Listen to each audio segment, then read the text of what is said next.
তাআলা আমাদেরকে এখানে আসার পবিত্র কোরআন ও সহিহ হাদিসের দুটি কথা শোনার জন্য একত্রিত করে দিলেন। তারই জন্য জানাই শুকরিয়া। সবাই বলি আলহামদুলিল্লাহ। অতঃপর দরুদ ও সালাম বর্ষিত হোক শেষ নবী, সর্বশ্রেষ্ঠ নবী, শাফিউল মুযনিবিন, রাহমাতাল লিল আলামিন জনাবে মুহাম্মদুর রাসূলুল্লাহ, সবাই বলি সাল্লাল্লাহু আলাইহি ওয়াসাল্লামের প্রতি। আমরা সবাই বলি আল্লাহুম্মা সাল্লি আলাইহি, আল্লাহুম্মা বারিক আলাইহি। আল্লাহ সুবহানাহু ওয়া তাআলা সূরা নিসা 4 নম্বর সূরা এর 1 নম্বর আয়াতে ঘোষণা করেছেন, ইয়া আইয়ুহান নাস, হে মানব সম্প্রদায়, তুমি হও বৌদ্ধ, হও খ্রিস্টান, হও মাজুসী, হও মুসলমান। আল্লাহ তাআলা সবাইকে ডাক দিয়ে বললেন, ইয়া আইয়ুহান নাস ইত্তাকু রাব্বাকুম, হে মানব সম্প্রদায়, তোমরা তোমাদের রবকে, আল্লাহকে ভয় করো। রব্বাকুমুল্লাযী খালাকাকুম মিন নাফসিন ওয়াহিদা, যিনি তোমাদেরকে এক ব্যক্তি থেকে সৃষ্টি করেছেন। আখালাকা মিনহা যাওজাহা, এবং তার থেকে সৃষ্টি করেছেন তার সহধর্মিণীকে, অর্থাৎ তার স্ত্রীকে। ওয়াবাসসা মিনহুমা রিজালান কাসীরা ওয়া নিসাআ, অতঃপর তাদের দুইজন থেকে ছড়িয়ে দিয়েছেন এই বিশ্বে যত মানুষ আছে, এই বিশ্বে কিয়ামত পর্যন্ত যত মানুষ আসবে এবং এসেছে, সবাই আমরা আদমের সন্তান। ঠিক কিনা বলেন? অতঃপর আল্লাহ বলছেন, আত্তাকুল্লাহাল্লাযী তাসাআলুনা বিহি ওয়াল আরহাম, আর তোমরা ভয় করো তোমাদের আত্মীয়তার ব্যাপারে, রেহেমের ব্যাপারে। রাসূলুল্লাহ সাল্লাল্লাহু আলাইহি সাল্লাম বলছেন, আর রাহিমু সাজনাতু মিনার রহমান, নিশ্চয় আত্মীয়তার সম্পর্ক রহমান তথা আল্লাহ সুবহানাহু ওয়া তাআলা থেকে নির্গত হয়েছে। সুতরাং আত্মীয়দের ব্যাপারে তোমরা সতর্ক থাকো। তাদের যে পাওনা, তাদের যে অধিকার, তা থেকে তোমরা কোনোভাবে বঞ্চিত করতে পারো না। ওয়াত্তাকুল্লাহাল্লাযী তাসাআলুনা বিহি ওয়াল আরহাম, তোমরা ভয় করো সেই আত্মীয়তার সম্পর্কে যে সম্পর্কে তোমরা আল্লাহর কাছে জিজ্ঞাসিত হবে। এরপর আল্লাহ বলছেন সূরা আলে ইমরান 3 নম্বর সূরার 102 নম্বর আয়াতে, ইয়া আইয়ুহাল্লাযীনা আমানুত্তাকুল্লাহ, হে ঈমানদারগণ, তোমরা আল্লাহকে ভয় করো। হাক্কা তুকাতিহি, এবং তোমরা এমন ভাবে ভয় করো যেইভাবে তাকে ভয় করা উচিত।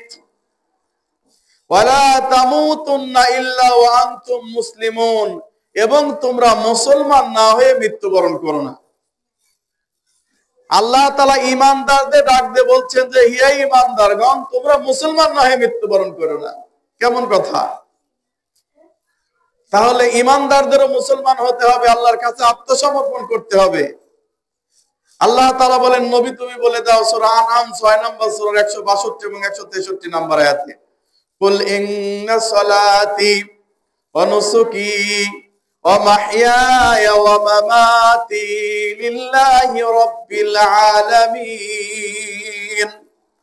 হে নবী, আপনি বলে দিন, ইন্না সালাতি, নিশ্চয় আমার সালাত, নিশ্চয় আমার নামাজ, ওয়া নুসুকি, আমার কুরবানি, ওয়া মাহইয়ায়া, আমার জীবন, ওয়া মামাতি, আমার মরণ, লিল্লাহি রাব্বিল আলামিন, কার জন্য?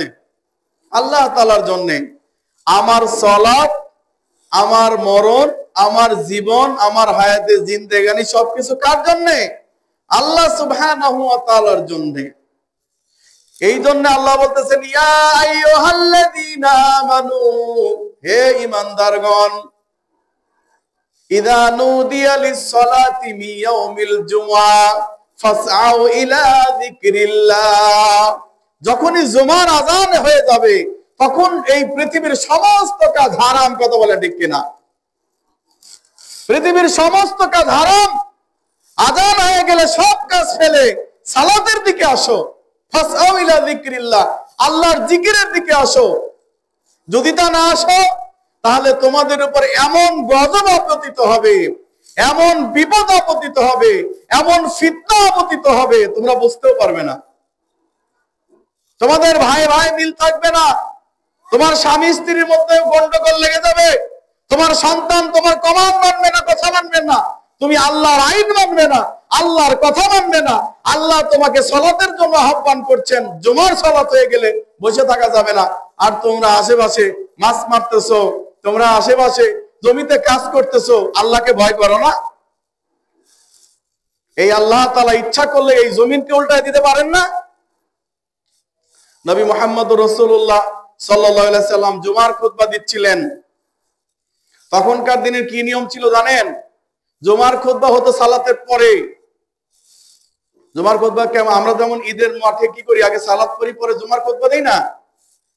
ঠিক তেমনি নিয়ম ছিল হচ্ছে জুমার খুতবা হচ্ছে সালাতের পরে।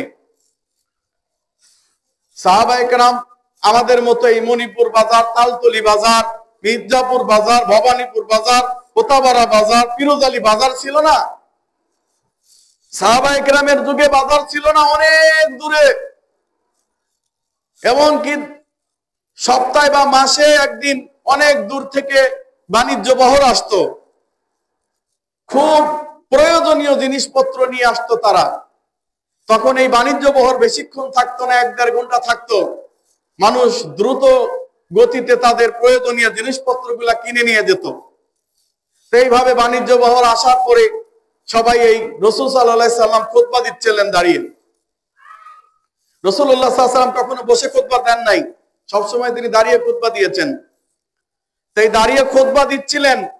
আর সাহাবায়ে কেরাম, কিছু সাহাবায়ে কেরাম উঠে গিয়ে ওই বাজারে গিয়ে, অর্থাৎ ওই মেলা এসেছে, বাণিজ্য বহর এসেছে, সেই বাণিজ্য বহরে তারা গিয়েছিলেন।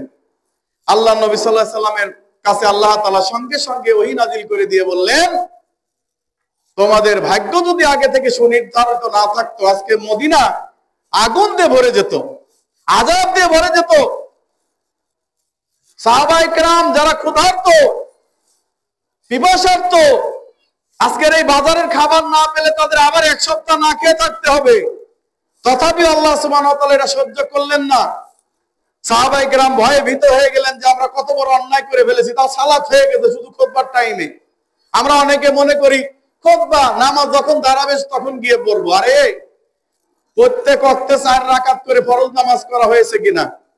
ফজর, জোহর, আসর, মাগরিব বা ফজর জোহর 4 রাকাত করে, মাগরিব 3 রাকাত, ফজর 2 রাকাত। জুমা আজকে জোহরের এই নামাজটাকে আল্লাহ তাআলা 2 এর জায়গায় 4 এর জায়গায় 2 করলেন কেন? এই কারণে যে খুতবা শুনতে হবে, খুতবা শোনা ওয়াজিব। যদি কেউ খুতবা না শোনার নিয়ত করে যে শুধু তাই সালাত পড়বো, তার সালাত হবে না।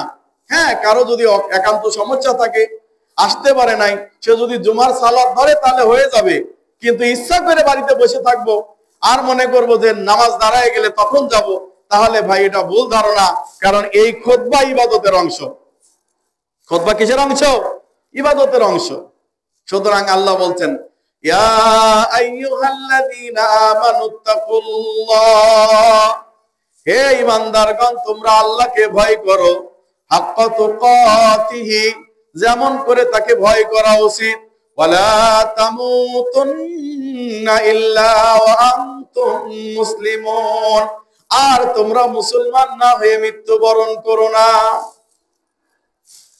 এরপর আল্লাহ সুবহানাহু ওয়া তাআলা বলছেন সূরা আহজাব 33 নম্বর সূরা 70 নম্বর আয়াতে, ইয়া আইয়ুহাল্লাযীনা আমানুত্তাকুল্লাহা ওয়া কুলু কওলান সাদীদা। আল্লাহ বলতেছেন, হে ঈমানদারগণ, কুলু তোমরা বলো, কওলান সাদীদা সঠিক সত্য কথা বলো। সত্য কথাই আপনি বলেছেন কিন্তু সঠিক না, এরকম হয় কিনা? আপনি দেখতেছেন যে এটা ঠিকই তো আছে, সত্য, আপনি মনে করছেন সত্য, কিন্তু এই সত্য কথাটাও সত্য নয়। সমাজের মধ্যে প্রচলিত হয়ে গেছে, প্রতিষ্ঠিত হয়ে গেছে কথাটা, তারপরও কথাটা সত্য নয়। এই জন্য যাচাই বাছাই করে কথা বলতে বলেছে। আল্লাহ বলতেছেন, অকুলু কওলান সাদীদা, তোমরা সঠিক সত্য কথা বলো, মিথ্যা কথা বলো না। ইউসলিহ লাকুম আমালাকুম, তোমরা যদি 2টা কাজ করো, 1 নম্বরে যদি আল্লাহকে ভয় করো এবং সঠিক সত্য কথা বলো, তাহলে ইউসলিহ লাকুম আমালুকুম, তোমাদের যে আমলে ভুল ত্রুটি আছে আমি আল্লাহ সুবহানাহু ওয়া তাআলা ক্ষমা করে দেব। বলেন সুবহানাল্লাহ। ওয়া ইয়াগফিরু লাকুম যুনুবাকুম, এবং তোমাদের সমস্ত গুনাহ আমি ক্ষমা করে দেব। যত গুনাহ যত ত্রুটি আছে আমি সব তোমাদেরকে ক্ষমা করে দেব। ওয়ায়ুসলিহ লাকুম আমালাকুম ওয়া ইয়াগফির লাকুম যুনুবাকুম ওয়া মান ইউতিইল্লাহ ওয়া রাসূলা, যে ব্যক্তি আল্লাহ এবং তার রাসূলের আনুগত্য করে, ফাকাদ ফাযা ফাওজান আযীমা, সেই ব্যক্তি হচ্ছে সফলতা অর্জন করেছে, সাকসেসফুল হয়ে গেছে। কারণ আনুগত্য করতে হবে, আল্লাহ এবং তার রাসূলের আনুগত্য করতে হবে। গতকালকে ফেসবুকে দেখলাম এক বক্তা বলতেছেন এইভাবে, আপনারা বলেন কোরআন হাদিসের আলো ঘরে ঘরে জালো, এই কথা তো আমরা সবাই বলি, তাই না? ঠিক আছে কথাটা, কিন্তু উনি বলতেছে কোরআন হাদিসের আলো ঘরে ঘরে জালো, খালি এইটুক বলবেন না, আরো বলবেন কোরআন হাদিসের আলো ঘরে ঘরে জালো, তারপরে কিয়াস এর আলো ঘরে ঘরে জালো, মিলাদের আলো ঘরে ঘরে জালো। এই কথা ওই ব্যক্তি নতুন আবিষ্কার করেছে। এ কথা আজ পর্যন্ত 1400 বছরের মধ্যে কোন মুসলমানের বাচ্চা এই কথা বলে নাই। সবাই বলছে কোরআন হাদিসের আলো ঘরে ঘরে জ্বালো। আমাদের মূল গাইড কি? কোরআন এন্ড হাদিস, কোরআন এন্ড অথেন্টিক হাদিস। কোরআন আল্লাহ তাআলা নাজিল করেছেন রাসূলুল্লাহ সাল্লাল্লাহু আলাইহি সাল্লামের উপর, এবং হাদিসও নাজিল করেছেন রাসূলুল্লাহ সাল্লাল্লাহু আলাইহি সাল্লামের উপর। অনেকে মনে করেন কোরআন ঠিক আছে, হাদিস না মানলেও চলে, এরকম লোক আছে না নাই? অথচ হাদিস না মানলে কোরআন মানা যায় না, হাদিস না মানলে কোরআন মানা যায় না। কারণ যেই ব্যক্তির কাছে হাদিস এসেছে সেই ব্যক্তির কাছে কোরআন এসেছে। তো ওই ব্যক্তির অর্ধেক কথা আপনি বিশ্বাস করলেন আর অর্ধেক কথা বিশ্বাস করলেন না, সে মুসলমান থাকবে? সে মুসলমান থাকবে? 100টারও বেশি হাদিস পাবেন যেখানে উল্লেখ আছে ক্বাল আল্লাহু তাআলা, আল্লাহ বলেছেন, আছে না হাদিসে? হাদিসে কুদসি বলা হয়, ক্বাল আল্লাহু তাআলা ইয়া ইবনে আদম আনফিক আলাইকা, আনফিক আলাইকা, ইয়া ইবনে আদম আনফিক, তুমি ব্যয় করো, আনফিক আলাইকা, আমি আল্লাহ তোমার পিছনে ব্যয় করব। সুবহানাল্লাহ। আচ্ছা, আল্লাহর কি অভাব আছে? অভাব আছে? আল্লাহ কারো মুখাপেক্ষী? মুখাপেক্ষী নন। আল্লাহ বলতেছেন বান্দা তুমি যদি আমার পক্ষে ব্যয় করো আমি তোমার জন্য ব্যয় করবো। সুবহানাল্লাহ। এখন এই দেশের প্রধানমন্ত্রী যদি আপনাকে বলে, এই আব্দুল লতিফ সরকার তুমি একটা কাজ করো তো, তুমি ওই জয়নাতলিবাসীকে 5 লক্ষ টাকা দিয়ে দাও, আমি তোমাকে দেব, ও তখন চিন্তা করবে আমি 5 লাখ দিলে আমি 1 কোটি টাকা পাবো। এরকম চিন্তা করবে না? সাধারণত একজন প্রধানমন্ত্রী যদি এই কথা বলে, আল্লাহ বলতেছেন আনফিক ইয়া ইবনে আদম আনফিক আলাইকা, হে বনি আদম তুমি আমার জন্য ব্যয় করো, মানে আল্লাহর রাস্তায় ব্যয় করো, মানে ফকির মিসকিনকে দাও, মসজিদ মাদ্রাসায় দাও, তাহলে আমি আল্লাহ তাআলা তোমাকে দেব। সুবহানাল্লাহ, কত বড় কথা। এই দেখেন আজকের এই মাইকটার অবস্থা, এই মাইকটা এই ইয়াটা কিন্তু বেশি টাকা লাগে না, মাত্র 1800 টাকা হলে একটু মানে ভালো মানের মাইক পাওয়া যায় আলহামদুলিল্লাহ। তো এই যে মাইকটা দিয়ে প্রতি আজান দেওয়া হয় না, আজান দেওয়া হয়, আপনি কি জানেন যে ব্যক্তি আজান দেয়, আল্লাহ রাসূলুল্লাহ সাল্লাল্লাহু আলাইহি ওয়াসাল্লাম বলতেছেন মুয়াজ্জিনের আজানের এই আওয়াজটা মাতা সাউতি যতদূর পর্যন্ত পৌঁছাবে, ইগফিরু লাহু, তাকে ক্ষমা করা হবে, আশপাশের যত জীব জানোয়ার আছে সুবহানাল্লাহ সবাই তার জন্য মাগফিরাত কামনা করবে। মানে আশপাশে যদি গরু ছাগল ভেড়া, মানুষ তো করবেই, গরু ছাগল ভেড়া তো করবেই, এমনকি যার প্রাণ আছে যার প্রাণ নাই এমন প্রাণীও তার জন্য মাগফিরাত কামনা করবে। সুবহানাল্লাহ। কিয়ামতের দিন মুয়াজ্জিনের সবচাইতে ঘাড় লম্বা হবে, মুয়াজ্জিনকে ক্ষমা করা হবে, মুয়াজ্জিনকে জান্নাতে দেওয়া হবে।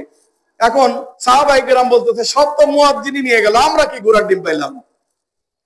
তখন রাসূলুল্লাহ সাল্লাল্লাহু আলাইহি ওয়াসাল্লাম বলতেছে, আরে শোনো, বেজার হইও না, মুয়াজ্জিন যখন বলবে আল্লাহু আকবার আল্লাহু আকবার, তুমিও বলো আল্লাহু আকবার আল্লাহু আকবার। মুয়াজ্জিন যখন বলবে আশহাদু আল্লা ইলাহা ইল্লাল্লাহ, তুমিও বলো আশহাদু আল্লা ইলাহা ইল্লাল্লাহ। মুয়াজ্জিন যখন বলবে আশহাদু আন্না মুহাম্মাদুর রাসূলুল্লাহ, তুমিও বলো আশহাদু আন্না মুহাম্মাদুর রাসূলুল্লাহ। মুয়াজ্জিন যখন বলবে হাইয়া আলাস সালাত, তখন কি বলবেন? লা হাওলা ওয়ালা কুওয়াতা বিল্লাহ কুওয়াতা ইল্লা বিল্লাহ, তখন কিন্তু এটা বলা যাবে না। তো রাসূলুল্লাহ সাল্লাল্লাহু আলাইহি ওয়াসাল্লাম বলতেছেন মুয়াজ্জিন যা বলে তোমরা যদি তাই বলো তাহলে তোমাদেরকে মুয়াজ্জিনের পরিমাণ সওয়াব দেওয়া হবে, তোমাদের জান্নাতে প্রবেশ করানো হবে। সুবহানাল্লাহ। তো এখন যদি কেউ মুয়াজ্জিনের আযান দেওয়ার জন্য এই মাইকটার ব্যবস্থা করে দেয়, এই স্পিকারটার ব্যবস্থা করে দেয়, আল্লাহ তাআলার কি সওয়াব কম আছে? আল্লাহ দিতে পারবেন না? আল্লাহ এমন পরিমাণে এত খুশি হয়ে যেতে পারেন যে একটা টুলস মসজিদে দান করার জন্য, একটা জিনিস দান করার জন্য আল্লাহ এত খুশি হয়ে যেতে পারেন যে এটাই তার জান্নাতের ফয়সালা হতে পারে। আল্লাহর কাছে কম নাই, তার প্রমাণ বিজ্ঞানীরা পেয়েছে। জানেন, পৃথিবীতে একটা গ্রহ আছে, এই গ্রহটা পুরোটাই হীরা দিয়ে বানানো। সুবহানাল্লাহ। পৃথিবীর চাইতে 4 গুণ বেশি বড়। কয় গুণ? 4 গুণ বড়। পৃথিবীর চাইতে 4 গুণ বড় এই গ্রহ। এই গ্রহটা পুরোটাই হীরা। সুবহানাল্লাহ। এরকম হীরার গ্রহ আল্লাহর কাছে আরো কোটি কোটি আছে, আছে না নাই? এখন যদি বলে বান্দা খুশি হয় করে হীরার গ্রহটা পৃথিবীতে দিয়ে দিলাম, পৃথিবী থাকবে? কথা কয় না, পৃথিবী থাকবে? পৃথিবী থাকবে না। তাহলে আমার এত বড় গ্রহ নেওয়ার দরকার নেই, অল্প কিছু হলেই চলে নাকি? তাহলে আল্লাহর কাছে কিন্তু আছে, আল্লাহ ইচ্ছা করলে দিতে পারেন কিনা। যেমন দেখেন আফগানিস্তান, খালি পাথর আর পাথর, পাথর আর পাথর।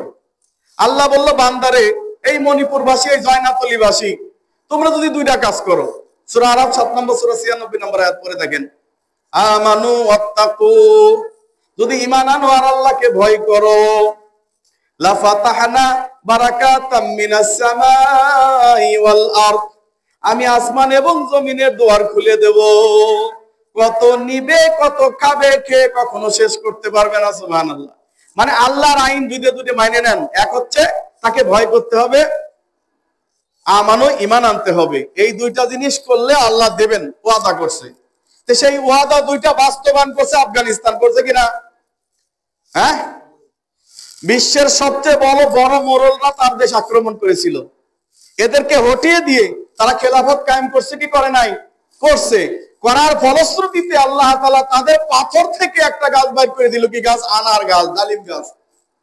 এই ডালিমের রস বিক্রি করে, হ্যাঁ, ডালিমের রস বিক্রি মানে ওই যে ওরা যেমন কোকা কোলা বানাইছে, এরা বানাইছে সাফা বা একটা নাম, ওইটা বানিয়ে বিক্রি করতেছে। সারা পৃথিবীতে সবচেয়ে বেশি এটা সেল হচ্ছে বেশি।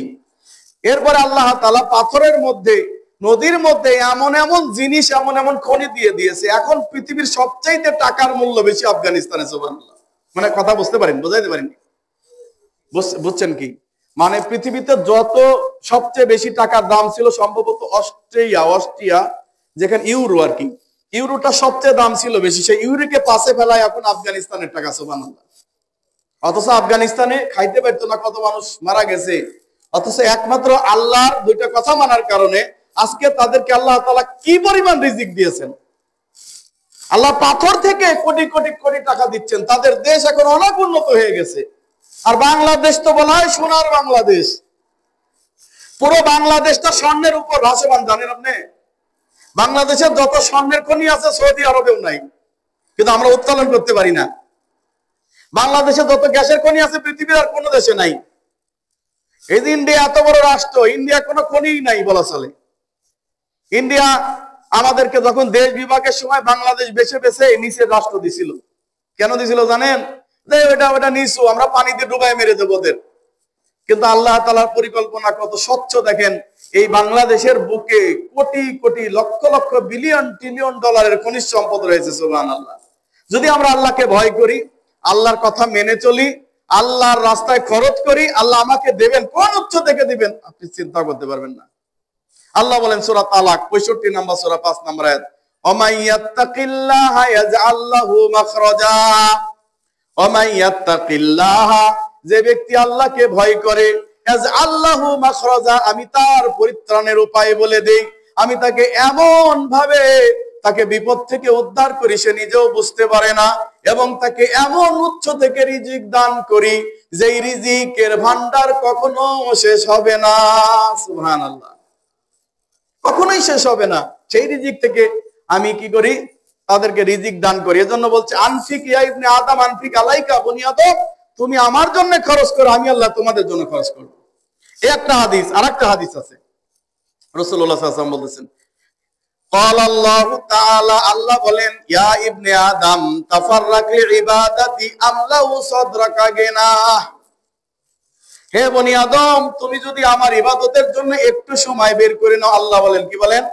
আমার ইবাদতের জন্য, আমার সালাতের জন্য, আমার ইসলামের জন্য, আমার দ্বীনের কাজের জন্য যদি একটু সময় তুমি বের করে নাও, আমি তোমাদের অন্তরটাকে ধনী বানায় দেবো। সুবহানাল্লাহ। অন্তরে ধনী বানাবো। যারা কোটি কোটি টাকা আছে এরা সবচেয়ে বড় ফকির। এদের চাইতে দরিদ্র আর কারো নাই। দুই চোখে খালি অভাব, খালি অভাব, দুই চারদিকে অভাব দেখে।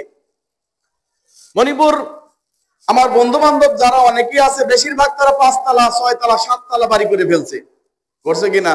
ওদের কাছে গিয়ে যখন বলি ভাই আমার মসজিদের জন্য, আমার মাদ্রাসার জন্য কিছু দান করবি, একদম দোস্ত মানুষ, তুই তুই করেই বলি, তখন বলে দোস্ত এই 4টা ব্যাংকে আমি লোন উঠাইছি, 1 কোটি 2 কোটি টাকার উপরে লোন, প্রতি সপ্তাহে কিস্তি দিতে গেলে আমার চোখ ঝালাপালা হয়ে যায় দোস্ত।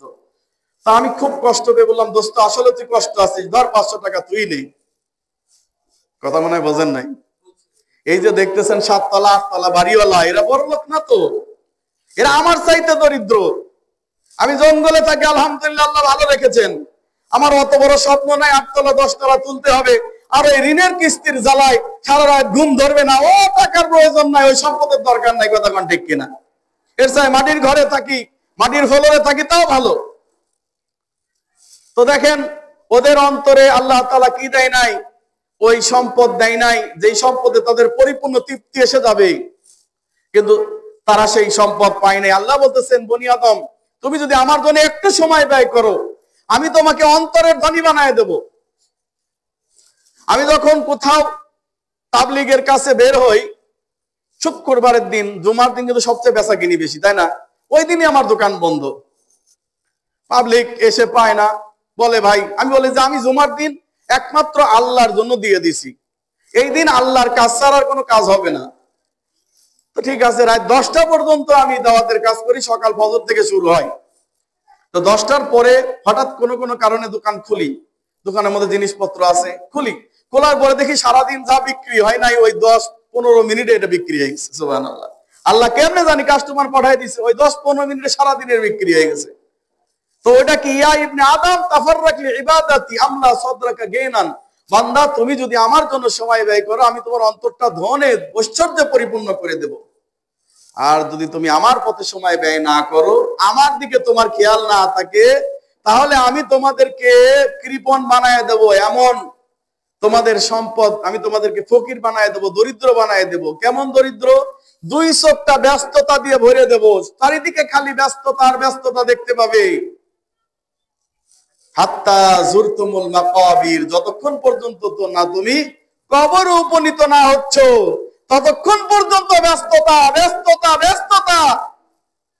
স্বামী স্ত্রীকে সময় দিচ্ছে না, সন্তান পিতাকে সময় দিচ্ছে না, পিতা সন্তানকে সময় দিচ্ছে না, বন্ধু বন্ধুকে সময় দিচ্ছে না, সামাজিকতা বলতে তার কিচ্ছু নাই, 24 ঘন্টা খালি টাকার পিছনে ছুটছে। এরকম মানুষ আছে না নাই? বর্তমান বেশি। কিন্তু হঠাৎ করে এই সমস্ত লোকজনই দেখবেন মসজিদে ঘোষণা হয়ে গেছে ইন্না লিল্লাহি ওয়া ইন্না ইলাইহি রাজিউন, অমুকে স্ট্রোক করে মারা গেছে। খালি শোনা যায় স্ট্রোক করে মরছে, আছে না নাই? আর কিছু শোনেন আপনারা? বলে স্ট্রোক করে মারা গেছে। কি হয় মারা গেছে? স্ট্রোক করে মারা গেছে। তাই স্ট্রোক করে মরে কারা জানেন? 30 থেকে 50-এর মধ্যে। 50 পার হয়ে গেছে তো রেড জোন পার হয়ে গেছে। ওরা স্ট্রোক করে না, অন্য কারণে মরে। যশোরে যাবেন, যে দেখবেন যে সেখানকার স্কুল মানে প্রাথমিক বিদ্যালয় সব বন্ধ। বলবেন বন্ধ কেন রে ভাই? স্কুল বন্ধ থাকে কারণ বুঝলাম না তো। বন্ধ থাকার একমাত্র কারণ হচ্ছে সেখানে কোনো বাচ্চা ছেলে মেয়ে নাই, বেশিরভাগ বৃদ্ধ লোক। মাঝখানের যারা আছে স্ট্রোক করে করে মরছে, আর আছে 70, 80, 90 বছরের লোকজন। বাচ্চা কাচ্চা নাই মানে জেনারেশন থমকে গেছে। ওই যে লাইগেশন পদ্ধতি করা হয়েছে, জন্ম নিয়ন্ত্রণ। বাংলাদেশের একটা শহর যশোরে যেয়ে দেখবেন যে সেখানে বাচ্চাদের ক্লাস নাই, মানে প্রাথমিক বিদ্যালয় বন্ধ হয়ে গেছে। কথা বুঝছেন? আউযু বিল্লাহি মিনাশ শাইতানির রাজিম। এই জন্য ওই দুনিয়ার পিছনে ছুটে আমাদের কোনো লাভ নাই ভাই, কারণ আমরা কবরে যাব, আর সেখানে যাওয়ার পরে আর আমল করে লাভ হবে না। লাভ হবে সেখানে গিয়ে আর আমল করতে পারবেন না। আমল যা করবেন এই দুনিয়ার উপর। দুনিয়াতে যদি কেউ একবার সুবহানাল্লাহ বলে, আলহামদুলিল্লাহ বলে, আল্লাহু আকবার বলে, লা ইলাহা ইল্লাল্লাহ বলে, আল্লাহ রাসূলুল্লাহ সাল্লাল্লাহু আলাইহি সাল্লাম বলেন, এই কালেমাগুলাকে যদি এক পাল্লায় রাখা হয় আর পুরো পৃথিবীটাকে যদি এক পাল্লায় রাখা হয়, এই কালেমার ওজন ভারী হয়ে যাবে। সুবহানাল্লাহ। এই কালেমার ওজন গুলা ভারী হয়ে যাবে। কিন্তু আমরা বোকারা এটা বুঝি না। আমরা বুঝি যে দুনিয়া কামাই করবো, আমি খেতে না পারলে কেউ, আমার ছেলে খাবে, আমার নাতি খাবে, আমার বংশধর খাবে। ও তো খেতে পারবে না, ও চিন্তা করে আমার বংশধর খাবে। তোমার বংশধর খাবে আর টয়লেট ভরবে, তোমার কোনো লাভ হবে না।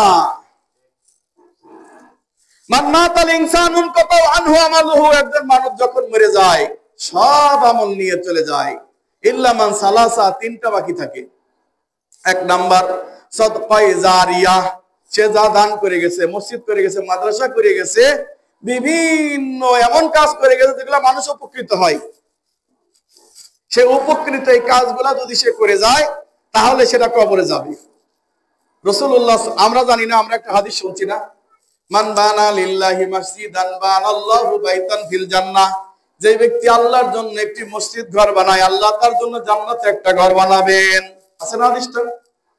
রাসূলুল্লাহ সাল্লাল্লাহু আলাইহি ওয়াসাল্লাম আরো বলছেন, শুধু তাই নয়, কেউ যদি বাবুই পাখির পরিমাণ, বাবুই পাখি যেমন করে ঘর বানায়, এরকম ছোট্ট একটা মসজিদ বানায়, আল্লাহ তার জন্য জান্নাতে ঘর বানাবেন। বাবুই পাখির এত ছোট্ট ঘর কেউ বানায়? মসজিদ বানায় না, কিন্তু এক্সাম্পল দেওয়া হয়েছে, যদি এরকমও বানায় তবু আল্লাহ সুবহানাহু ওয়া তাআলা তার জন্য জান্নাতে ঘর নির্মাণ করবেন। বলেন সুবহানাল্লাহ। এবং এই হাদিসের রাবী উসমান বিন আফফান রাদিয়াল্লাহু তাআলা আনহু তিনি বলছেন যে, দেখো আল্লাহর নবী বললেন, মান বানা লিল্লাহি মসজিদান বানাল্লাহু বাইতান ফিল জান্নাহ, যেই ব্যক্তি আল্লাহর জন্য মসজিদ ঘর বানায়, আল্লাহ তার জন্য জান্নাতে ঘর নির্মাণ করবে। এটার অর্থ শুধু এটা নয়, বরং মসজিদে কেউ যদি ঝাড়ু দেয়, মসজিদ পরিষ্কার করে, মসজিদ মেইনটেনেন্স করে, মসজিদ দেখে রাখে, এই লোকটার জন্য আল্লাহ জান্নাতে ঘর বানাবেন। এখন আল্লাহ জান্নাতে আমাদের জন্য ঘর বানাইলেন, মসজিদের সেবা করলাম, মসজিদে দান করলাম, একটা ইট যদি কেউ দান করে তবু তার জন্য কি আল্লাহ জান্নাতে ঘর বানাবেন। এখন কোন কারণে জাহান্নামে চলে গেছি, তাহলে কি হবে? প্রশ্ন আছে কিনা? ধরেন মসজিদের জন্য দান করলাম, এটা করলাম, সেটা করলাম, কিন্তু কোন কারণে বান্দার কবিরা গুনার কারণে জাহান্নামে চলে গেল, কি হবে? ফয়সালা হয়ে গেল জান্নাত জাহান্নাম। আল্লাহ তাআলা বলবেন, ও ফেরেশতারা, জান্নাতীরা এখন সব জান্নাতে চলে গেছে, জাহান্নামীরা সব জাহান্নামে চলে গেছে। একটা কাজ করো, মৃত্যুকে হাজির করো আর জবাই করে দাও। ফেরেশতারা এবার একটা ভেড়ার আকৃতি সদৃশ নিয়ে এসে জান্নাত এবং জাহান্নামের মাঝখানে মৃত্যুকে জবাই করে দেওয়া হবে। আর সেদিন ঘোষণা করা হবে, আজকে থেকে মৃত্যু আর হবে না, আজকে থেকে মৃত্যু আর হবে না। একথা শুনে জান্নাতবাসীরা আনন্দ উদ্বেলিত হয়ে যাবে, আর জাহান্নামবাসীরা কষ্টের কোনো সীমা থাকবে না। ব্যাস, খতম, ক্লিয়ার। জাহান্নামীরা জাহান্নামে, জান্নাতীরা জাহান্নামে, জান্নাতীরা জান্নাতে। তো এইবার আল্লাহ তাআলা অনেক দিন পর চিন্তা ভাবনা করবেন, কিছু লোককে জাহান্নাম থেকে বের করবেন। সহিহ বুখারীর হাদিসে উল্লেখ রয়েছে, কিছু লোককে জাহান্নাম থেকে বের করবেন। ফেরেশতাদেরকে বলবেন, ও ফেরেশতারা, যাও কিছু লোককে জাহান্নাম থেকে বের করে নিয়ে আসো। তো তারা জাহান্নামের মধ্যে প্রবেশ করবে। সুবহানাল্লাহ। ফেরেশতাদের কিছু হবে না? হবে না। তারা জাহান্নামের মধ্যে প্রবেশ করবে। জাহান্নামের মধ্যে প্রবেশ করে এইবার ঘোষণা করবে যে যারা আল্লাহর জন্য সিজদা করেছিল, সুবহানাল্লাহ, একটা দিনের জন্য যদি সিজদা দিয়ে থাকে, সুবহানাল্লাহ, সিজদার এই চিহ্নকে আল্লাহ তাআলা জাহান্নামের জন্য ভক্ষণ করা, খাওয়া হারাম করে দিয়েছেন। সুবহানাল্লাহ। জাহান্নামের সব কিছু পুরো কয়লা কাঠ হয়ে যাবে, কিন্তু সিজদার চিহ্ন পড়বে না। সুবহানাল্লাহ। এই পায়ের কাছে, এই কপালে, এই হাতের কোণের মধ্যে যে সিজদার চিহ্নগুলো আছে, এই চিহ্নগুলো পড়বে না। আল্লাহ বলবেন, বিআসারিস সুজুদ, সিজদার চিহ্নগুলো দেখে দেখে এদেরকে জান্নাতে নিয়ে আসো। বলেন সুবহানাল্লাহ। এখন যদি জান্নাতে আপনার ঘর থাকে তাহলে তো অবশ্যই সেই ঘরে আপনাকে যেতে পারবেন, তাই না? আর যদি না থাকে তবু পারবেন, কিন্তু যেহেতু ঘর আছে, এই ওসিলায় আল্লাহ তাআলা ঘোষণা দিয়ে দিলেন, যা, এতটুকু যাদের সিজদার দাগ আছে, সালাতে পড়েছে, নামাজ পড়েছে, কিন্তু কোনো কারণে বিভিন্ন পাপের সাথে জড়িত থাকার কারণে বান্দা জাহান্নামে চলে গেছে, ওকে তো উঠাই আনো, কারণ তারা সালাত পড়েছিল। সুবহানাল্লাহ। অথচ বাইনা রজুলে অশির কেবল কুফরি তার কি সালাত, সহিহ বুখারী হাদিস। মুমিন মুসলমান এবং কাফেরের মধ্যে পার্থক্য হলো সালাত। ফামান তারাকা, যে ব্যক্তি সালাত তরক করলো, ফাকাত কাফারা, সেই ব্যক্তি কাফের হয়ে গেল। এ ব্যাপারে সব সাহাবায়ে কেরাম একমত ছিলেন। বর্তমান উলামায়ে কেরাম সবাই একমত যে সালাত পড়ে না, দিনের পর দিন সালাত পড়ে না, সালাতের কাছেই যায় না, এরা কোনদিন মুসলমান থাকতে পারে না। এই জুমার সালাতটা এত গুরুত্বপূর্ণ, কেউ যদি পর পর 3টা জুমা মিস দেয়, কয়টা জুমা? 3টা জুমা মিস দেয়, তাহলে সেই ব্যক্তির অন্তরে আল্লাহ এমন মোহর মেরে দিবেন, তার ভিতরে ঈমান ঢুকবে না। কয়টা? পর পর 3 জুমা যদি কেউ না আসে। আর প্রত্যেক নিয়ত যদি কেউ যদি এই জুমার সালাতে আসে, মিস না করে, একদিন সে আলেম হয়ে যাবে ইনশাআল্লাহ।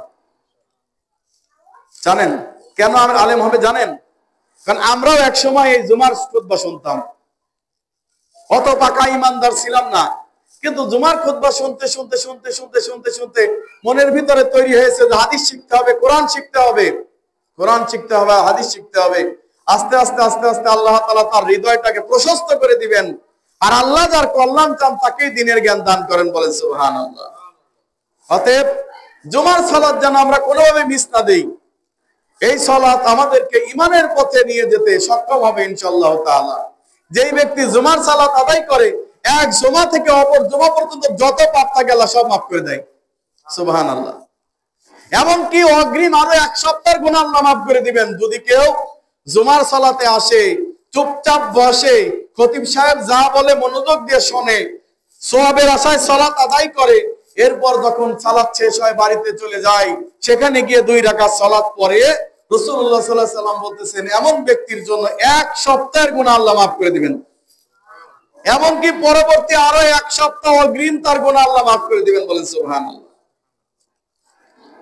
আমি আপনাদের সামনে তেলাওয়াত করেছিলাম সূরা নমল 27 নম্বর সূরার 18 এবং 19 নম্বর আয়াত।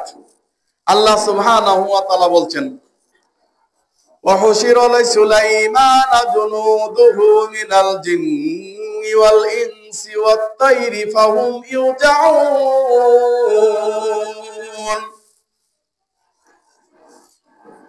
আল্লাহ সুবহানাহু ওয়া তাআলা বলছেন, হে নবী আপনি স্মরণ করুন সেই দিনের কথা যেদিন আমি সাইয়েদানা সুলাইমান আলাইহিস সালাতু ওয়াস সালামের সামনে পৃথিবীর সব প্রাণীকে একত্রিত করলাম। জুনুদুহু মিনাল জিন, জিনের মধ্য থেকে, অল ইনস এবং মানুষের মধ্য থেকে, অত্তয়রি পাখিদের মধ্য থেকে, সমস্ত সৃষ্টি জীব, পৃথিবীতে যত সৃষ্টি আছে সব সৃষ্টিকে সুলাইমানের সামনে একত্রিত করে, অতঃপর ফাহুম ইউজাউন, তাদেরকে বিভিন্ন ডিভিশনে বিভক্ত করলাম, বিভিন্ন ভাগে ভাগে তাদেরকে বিভক্ত করলাম। এটা হচ্ছে মানুষ থাকার জায়গা, এটা জিনদের জায়গা, এটা পাখিদের জায়গা, এটা বাঘের জায়গা, এটা হরিণদের জায়গা, এইরকম বিভিন্ন ডিভিশনে তাদেরকে বিভক্ত করে দিলাম। তারপরে সুলাইমান আলাইহিস সালাতু ওয়াস সালামের সামনে দেখাইলাম, সুলাইমান আমার নবী, এমন নবী যাকে আমি জিনদের নবীও করেছিলাম। অতঃপর সুলাইমান আলাইহিস সালাতু ওয়াস সালামের সামনে যখন সব প্রাণীকে একত্রিত করা হলো, হাত্তা ইদা আতাউ আলা ওয়াদিন নাম ক্বালাত নামলাতু ইয়া আইয়ুহান নামলু দুখুলু মাসাকিনাকুম লা ইয়াহতিমান্নাকুম সুলাইমান ওয়া জুনুদুহু ওয়া হুম লা ইয়াশউরুন। অতঃপর সুলাইমান আলাইহিস সালাতু ওয়াস সালাম যখন পিপিলিকা অধ্যুষিত এলাকা দিয়ে চলতেছিল, পিপিলিকা মানে হচ্ছে পিঁপড়ার এলাকা দিয়ে যখন তিনি পরিভ্রমণ করতেছিলেন, সেখান দিয়ে যাচ্ছিলেন, হাত্তা ইযা আতাউ আলা ওয়াদিন নাম ক্বালাত নামলাতু ইয়া আইয়ুহান নামলু দুখুলু মাসাকিনাকুম, তখন পিপিলিকার সর্দার, পিপিলিকাদের নেতা, পিপিলিকাদেরকে ডাক দিয়ে বললেন, হে পিপিলিকার দল, আসতেছেন সুলাইমানের সৈন্যবাহিনী, অজ্ঞাতসারে তোমরা হয়তো সুলাইমান আলাইহিস সালাম এবং তার বাহিনী ভুলে অজ্ঞত সারে না জেনে তোমাদেরকে পায়ের তলায় পিষ্ট করে ফেলতে পারে। লা ইয়াহতিমান্নাকুম সুলাইমান ওয়া জুনুদুহু ওহুম লা ইয়াশউরুন। তাই তোমরা তোমাদের ঘরে প্রবেশ করো, যদি তারা তোমাদেরকে পায়ের তলায় পিষ্ট করে ফেলে ওরা বুঝতেও পারবে না যে তোমরা পায়ের তলায় পড়ে গেছো। দেখেন, একটা ছোট্ট পিপিলিকা সে তার দলকে সতর্ক করতেছে। প্রত্যেকটি জাতির একটা করে নেতা আছে, নাই? হ্যাঁ, প্রত্যেকটি কওমের, প্রত্যেকটি জাতির, প্রত্যেকটি গোত্রের একটা করে নেতা আছে, থাকা আবশ্যক। কিন্তু কিছু লোক এখন বলে যে নেতা লাগবে না, যার যার মতো চলো। হ্যাঁ, নেতা লাগবে, সে নেতা লাগবে, সে নেতা কি করবে? আল্লাহ এবং তার রাসূলের দিকে পরিচালিত করবে। এখন কবির ভাষায় কাক যদি হয় কারো রাহাবার, চালাবে সেই পথে, আছে তো এই পথে ভাগার। কি কাক কি আপনাকে ভালো পথের সন্ধান দেবে? না। যেখানে ভাগার আছে, যেখানে ডাস্টবিন আছে, সেইখানে কাক আপনাকে নিয়ে ফেলাবে, তাই না? যেমন বর্তমান বিগত সরকার যে অবস্থা করেছে দেশের, এখন বর্তমান যারা আসতে যাচ্ছে তারাও তো কাকের জাতি, তাই না? তো এরা যদি হয় রাহাবার, তো দেশের অবস্থা কেমন হবে? এখনই চাঁদাবাজি করে অবস্থা খারাপ করে ফেলছে। ওই দিক লন্ডন থেকে তাদের নেতা বারবার করে বলতেছে যে চাঁদাবাজি করিও না, চাঁদাবাজি যারা করে তাদেরকে বহিষ্কার করা হোক। ওর মুখে কথা আছে কিন্তু অন্তরে নাই। যে আমাদের পোলাপান করে খাবেটা কি? ওদেরকে কিছু না দিতে পারলে আমাদের রাজনীতি টিকবে কি করে? আউযু বিল্লাহি মিনাশ শাইতানির রাজিম। এজন্য ইসলামী রাজনীতি হচ্ছে নিজের পকেট থেকে খরচ করে। যেমন তাবলিগ জামাতের ভাইয়েরা নিজের খায়, নিজের পরে অপরকে দাওয়াত দেয়, আছে না নাই? আছে। তো নিজের খায়, নিজের পরে, নিজের পক্ষ থেকে যারা দাওয়াত দেয় তারাই তো হচ্ছে প্রকৃত দায়ী। এবং এদের কখনো টেনশন থাকে না আমাদের ক্ষমতা আসবে কি যাবে, তাদের কোনো টেনশন থাকে না। তারা মনে করে বা আমরা মনে করি না আমরা আল্লাহর উপর ঈমান এনেছি, আমানতু বিল্লাহ ওয়া রাসূলি, তার রাসূলের উপর ঈমান এনেছি। আল্লাহ বলছেন তুতিল মুলকা মিম্মান তাশা ওয়া তুইজ্জু মান তাশা ওয়া তুযিল্লু মান তাশা বিয়াদিকাল খায়র। আল্লাহ যাকে ইচ্ছা রাজত্ব দান করেন, যার থেকে ইচ্ছা রাজত্ব ছিনিয়ে নেন, যাকে ইচ্ছা তিনি সম্মান দান করেন, যার কাছ থেকে ইচ্ছা যাকে লাঞ্ছিত অপমানিত করেন। বিয়াদিকাল খায়র, আল্লাহর হাতে রয়েছে সব কল্যাণ। সুবহানাল্লাহ। সুতরাং আমরা মনে করি যে আল্লাহ যদি আমাদেরকে এই রাষ্ট্রের জন্য উপযুক্ত মনে করেন আমাদেরকে বসাবেন, আর উপযুক্ত মনে না করলে বসাবেন না। হিসাব ক্লিয়ার। নেতৃত্ব চেয়ে নেওয়া, যেমন বলতেছে ভাই আমি তো আপনাদের ভালো চাই, মঙ্গল চাই, আমারে ভোট দেন, এটা হারাম। বুঝেন নাই মনে হয়?